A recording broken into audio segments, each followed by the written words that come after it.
It's now the day after the consumer carbon tax was set to zero, and Canadians are already starting to see relief at the pumps. But there are looming questions about where else the zeroing of the tax may impact Canadians. Concordia University's Dr. Moshe Lander joined us to unpack where else consumers may get some relief. If you're seeing relief at the pumps, then anybody who uses those pumps should also be seeing relief. So the entire transportation industry should be feeling it as well. If you're shipping Tim Hortons product from one coast to coast to coast, then the cost of that fleet of trucks should be cheaper as well.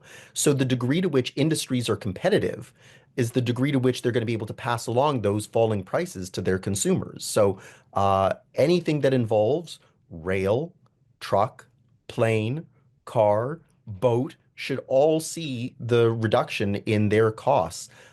Business travelers then will find a reduction as well. So, to whatever degree those business travel plans are part of the business structure, you might be able to see then that prices are reduced as well because you can move around your execs and your staff at a cheaper cost. You should find it in the local factories. If they don't have to pay carbon pricing anymore, then their cost of business should fall as well, which means that if they have to compete on price grounds, they should be passing that along, at least in part, to consumers. So it would be across a wide range of things.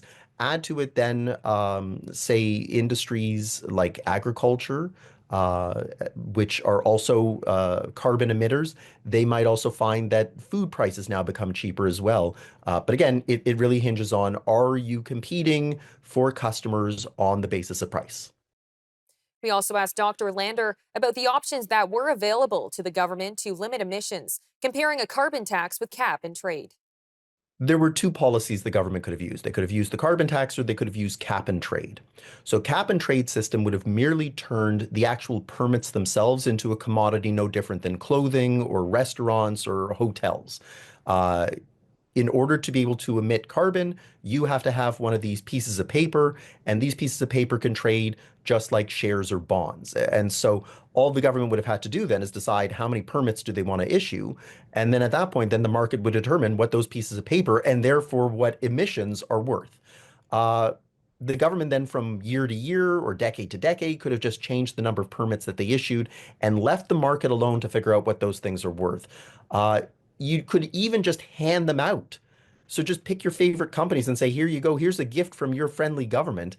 And then they would pocket the gains from at least the initial sale of the permits that they don't need. And they would benefit from having the permits handed over to them that they would now be allowed to continue to emit at no initial cost. So that's merely a startup issue. But beyond that, it now prices it perfectly and dynamically.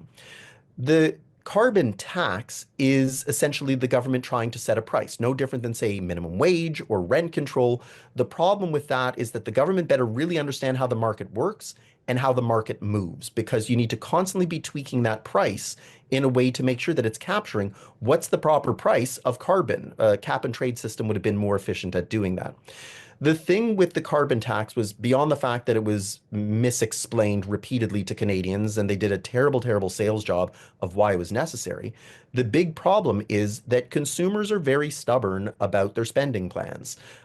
We say in economics they are consumption smoothers. So they will do anything that they can to continue to behave the way that they have been until it is so overwhelmingly impossible that they're forced to change. So having a carbon tax for a couple of years is not going to change behavior. And so for the pushback from Canadians was, well, I haven't seen any reduction in emissions. Yeah, you haven't seen any reduction because we're stubborn people. We won't change our behavior until we have to. So you could have gone from 0 to 100 in terms of the carbon tax. And man, you would have quickly realized that I got to change pretty fast.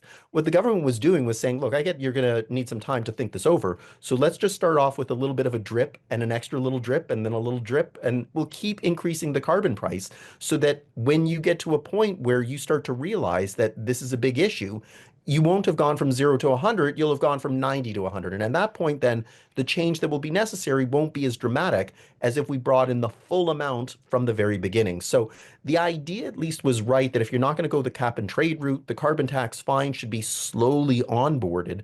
But you needed to give it a lot more time for people to realize this thing isn't going anywhere. And I think the biggest mistake that the government has now made is that it is something that can be bargained away. If Canadians get upset about cost of living issues and affordability issues, then the carbon tax can be be negotiated. It's what made the Axe the Tax so dangerous. It was nine simple letters, but said everything about Canadians' frustrations. The better issue would have been to explain to Canadians that for decades, oil and gas has been subsidized, not directly, but indirectly. Anything in that industry, anything connected to that industry, is not paying the full price of what's involved. All they're paying for is exploration, extraction, transportation. But there's additional costs. It's the downstream pollution, climate change, global warming, whatever you want to call it.